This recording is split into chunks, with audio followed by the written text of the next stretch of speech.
Assalamualaikum warahmatullahi taala wabarakatuh. Di sini saya akan melaksanakan tugas sejarah kebudayaan Islam di Candi Cangkuang bersama teman-teman saya. Ada Milky, ada Ahmad Effendi, ada Anisha, ada Jijah, ada Dini dan Lala.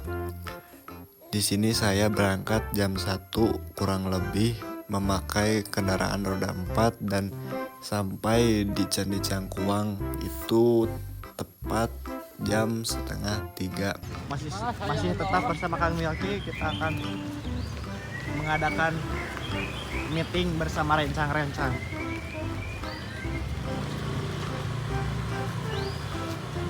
Sesampainya di sana saya tidak langsung masuk dikarenakan belum sarapan dari rumah.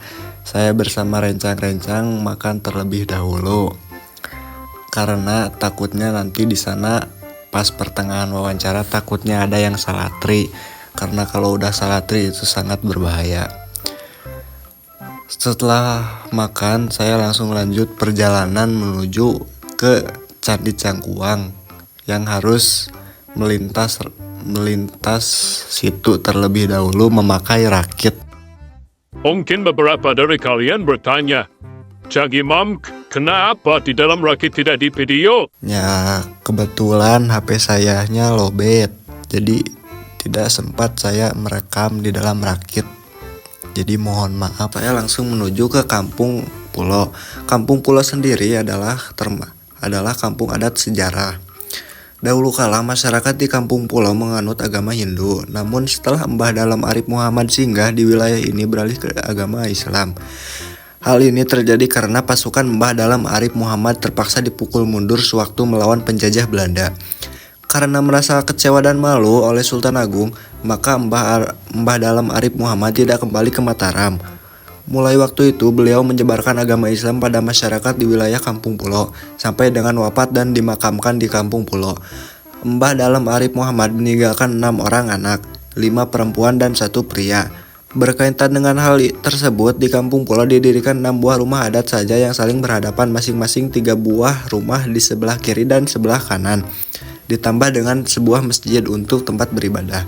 Sekarang Kampung Pulo terdiri dari 6 kepala keluarga dengan jumlah penduduk 23 orang, dan maksimal jumlah penduduknya tidak boleh lebih dari 26 orang. Sistem pewarisannya adalah rumah adat diberikan kepada perempuan tertua. Maka dari itu, sistem kekeluargaan di Kampung Pulo harus mengikuti garis ibu.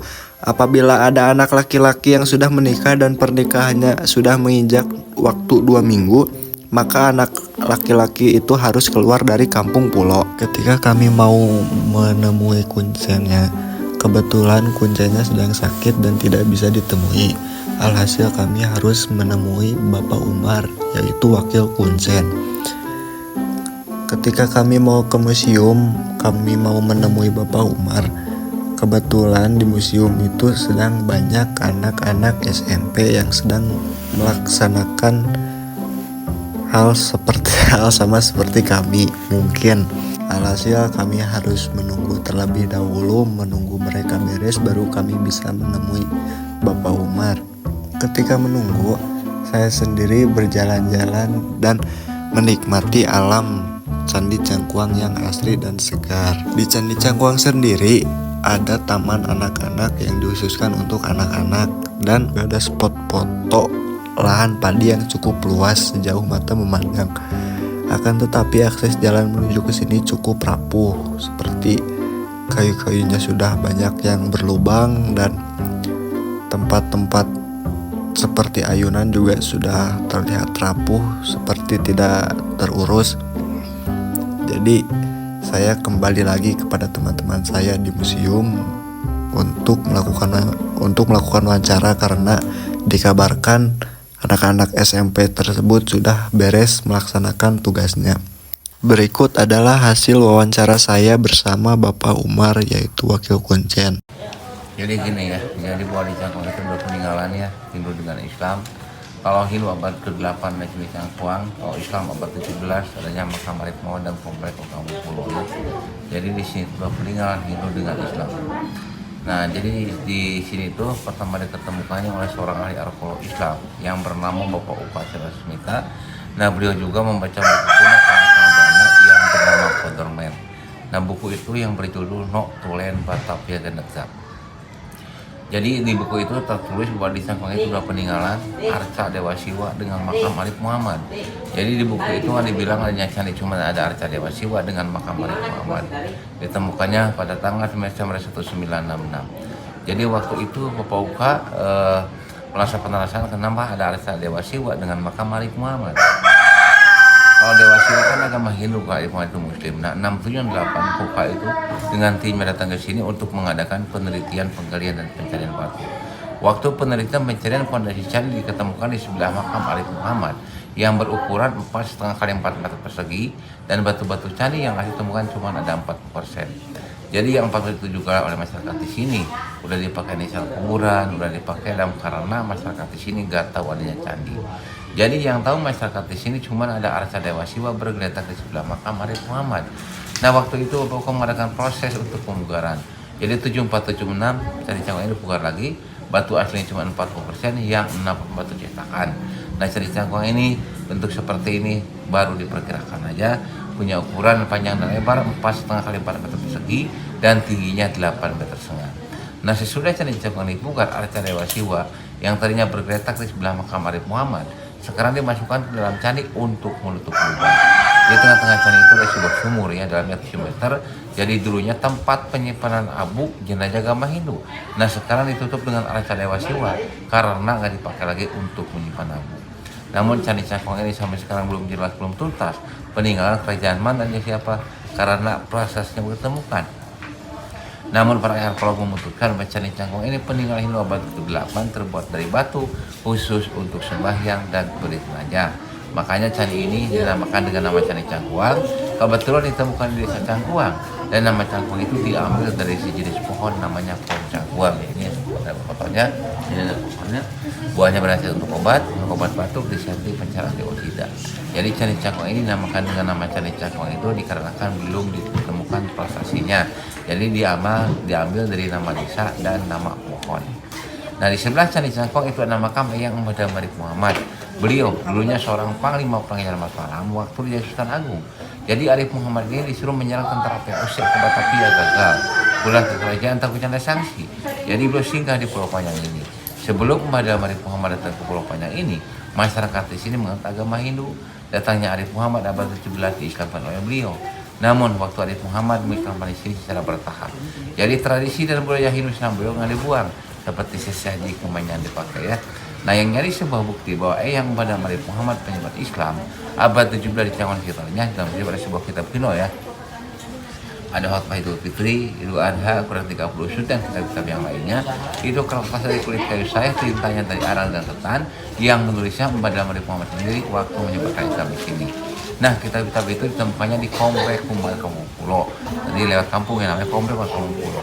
Nah dinamakan dengan nama Komplek Kampung Pulo karena ada tengah pulau. Nah itu dari keturunan Eyang Madam Arif Muhammad. Jadi waktu beliau tinggal di sini menyebarkan Islam di sini. Nah Arif Muhammad itu punya anak 7, yang 6 perempuan dengan simbol 6 rumah, 1 laki-laki dengan simbol 1 musola. Nah komplek kamu di sini dari abad 17 sampai sekarang harus tetap 7 bangunan pokok dan kepala keluarga. Nah yang masih sekarang generasi yang ke-8, ke-9, ke-10 jumlah penduduk sekarang tinggal 21 orang, 11 laki-laki dan 10 perempuan. Karena di komplek kamu di sini tidak boleh menambah kepala keluarga. Misalkan anaknya menikah 2 minggu dari sini harus keluar. Nah terkecuali salah satu dari orang tuanya. Jadi anak yang sudah keluar itu bisa masuk lagi ke sini mengisi kekosongan. Namun yang hak menerima waris anak perempuan bukan laki-laki, karena yang melanjutkan jejak Madam Arif Muhammad itu yang 6 perempuan, anak beliau satu-satunya laki-laki meninggal waktu mau disunat. Makanya di sini ada sebuah tradisi larangan adat. 2 larangan dikaitkan dengan satu alasan, tidak boleh membuat rumah beratap jure dan tidak boleh menabung gung besar. Itu dikaitkan laki-laki Arif Muhammad tadi. Jadi dulu waktu Eyang Madam Arif Muhammad mau menyatakan video, nah di sini itu ada pesta besar. Jadi anaknya itu sebelum disunat diarahkan memakai jampana dan beratap jure, diiringi oleh gamelan musik gong besar. Nah tiba-tiba karena musibah, tiba-tiba datang angin dan badai menimpa anak itu dari tanah jatuh dan meninggal seketika. Jadi takut ulang lagi musibah tadi. Jadi karena sebuah larangan jangan sampai dilaksanakan oleh keturunan Arif Muhammad yang tinggal di komplek Kampung Pulo. Dan larangan yang lainnya di sini tidak boleh memelihara binatang besar yang berkaki 4. kambing, kerbau, sapi. Kalau mau makan nggak apa-apa, menyembelih nggak apa-apa. Namun memelihara hewan di sini tidak diperbolehkan. Jadi menjaga kelestarian di sini karena masyarakat adat umum di sini mencari nafkahnya bertani, kebun, di sawah, takut rusak sama hewan itu. Dan di sini banyak makam-makam yang dikeramatkan. Takut-takutnya kotoran hewan itu kena makam yang dikeramatkan pengikut pada waktunya berkah Islam di sini. Dan yang intinya takutnya disembah lagi karena arca dewa siwa menunggangi nandi, menunggangi sapi, takutnya disembah lagi daripada terjadi yang dari harapan oleh beliau. Lebih baik di Pulau Panjang di sini tidak boleh binatang besar yang berkaki 4. Dan di sini tidak boleh berjarak ke makam keramat Cangkuang hari Rabu malam Rabu. Kalau kunjungan wisata nggak apa-apa ya. Untuk rekreasi ke sini nggak apa-apa, untuk peneliti nggak apa-apa. Namun yang mau berdoa misalkan ke makam keramat Cangkuang, misalkan ke Arif Muhammad hari Rabu malam Rabu itu sebuah larangan. Nah ini berhubungan dengan arca dewa siwa.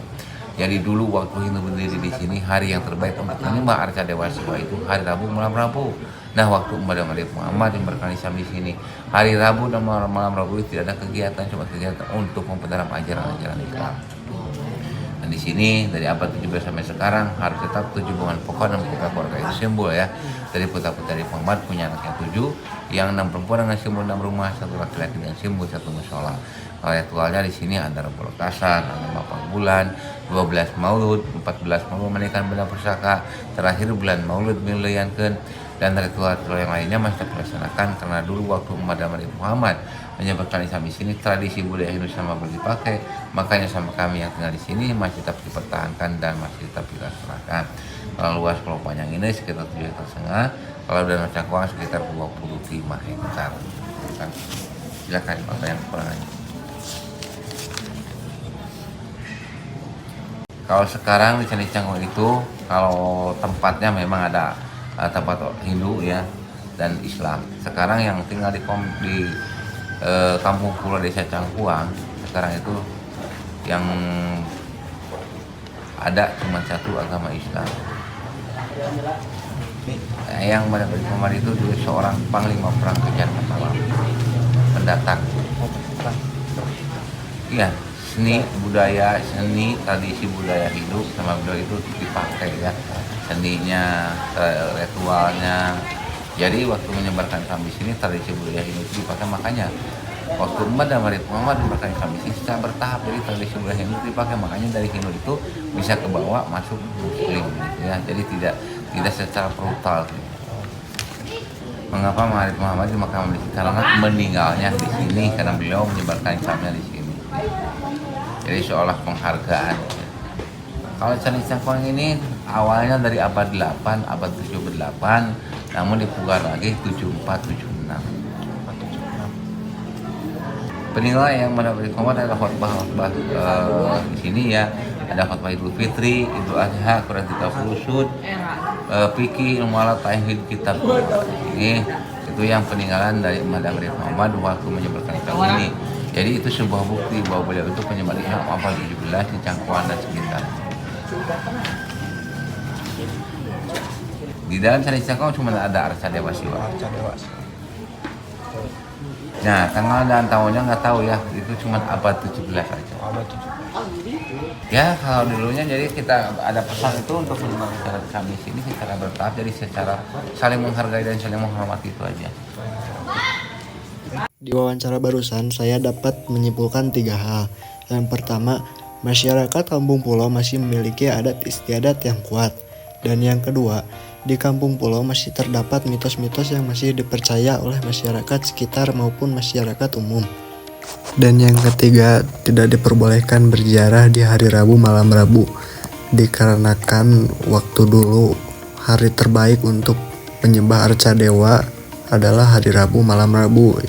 Mungkin dicukupkan sekian penelitian dari kelompok kami. Demikianlah beberapa hal yang bisa saya sampaikan.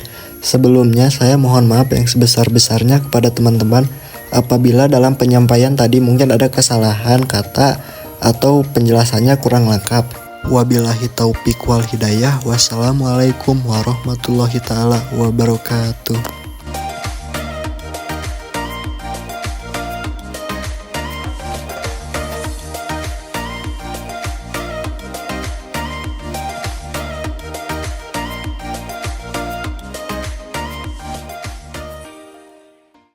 tanggapan Kang Yuki tentang Candi Cangkuang ini? Candi Cangkuang itu luar biasa. Luar biasa sekali. Dimana biar suara bete juga mau. Dimana Candi Cangkuang ini merupakan salah satu peninggalan ya yang ada di Garut ini. Saya sangat bangga menjadi orang Garut. Ya, seperti itu. Luar biasa sekali ya. Luar biasa sekali.